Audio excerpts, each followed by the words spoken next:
Governor Snyder proposed a $54 billion budget yesterday for the upcoming fiscal year. His plan calls for a spending increase of roughly 2% and about $300 million in cuts. The majority of the budget will be spent on education and health and human services.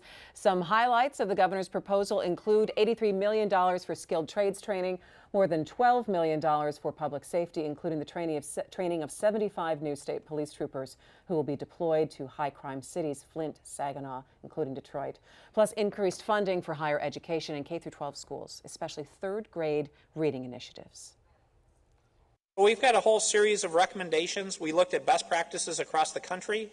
One of the things we'd like to do is create an outside commission to continue to look at best practices across the country. Let's do some of those best practices right here in Michigan on how to achieve third-grade reading.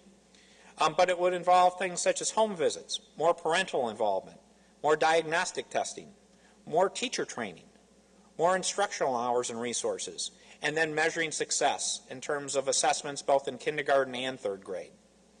So there's a whole series of programs that total $25 million. I look forward to your review, your consideration, and partnership on putting something in place.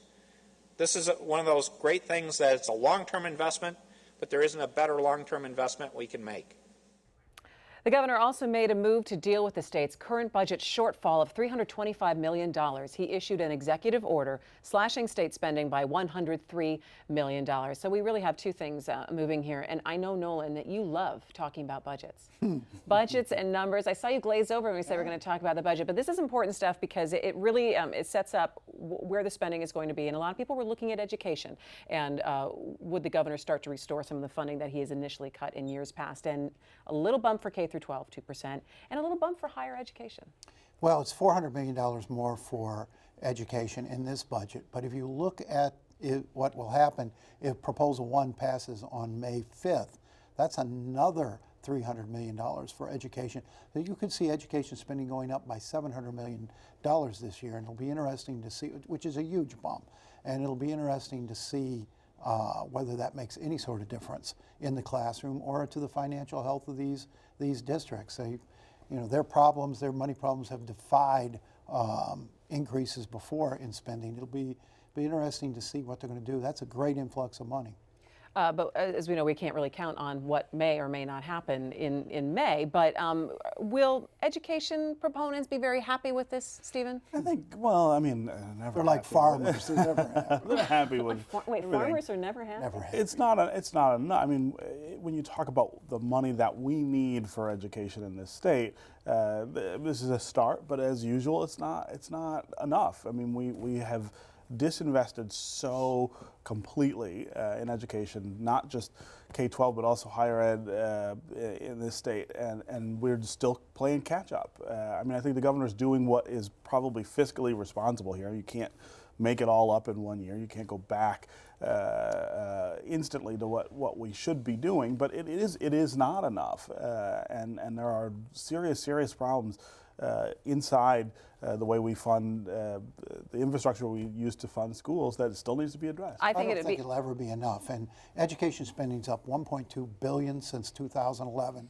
So yeah, there was at one point small cut in education spending, but every year since then it's been steadily up well above the rate of inflation, and yet the schools and universities cannot. It never seems to fill their hole. One thing interesting that I'm going to be watching for is this about $50 million that they want to put into a third grade reading initiative, which I think will be interesting to see what comes out of that. What do you make of the $83 million for skilled trades training? And that came directly out of what he spoke about at his State of the State address. We need that. We have too many jobs going unfilled in this state for lack of workers. Michigan has really some nation-leading skilled training programs, job training programs in connection with their community college. All over the country, job training money is being squandered, being used and not creating jobs. Here, we're actually training workers for jobs that exist. And I think that's the key difference. And if this money continues that pattern, it'll pay off long term. Now, Stephen, we have some holes to plug here. A lot of the tax credits that the state is now paying out. And the governor wants to put $95 million in the rainy day fund, which would put it over $600 million.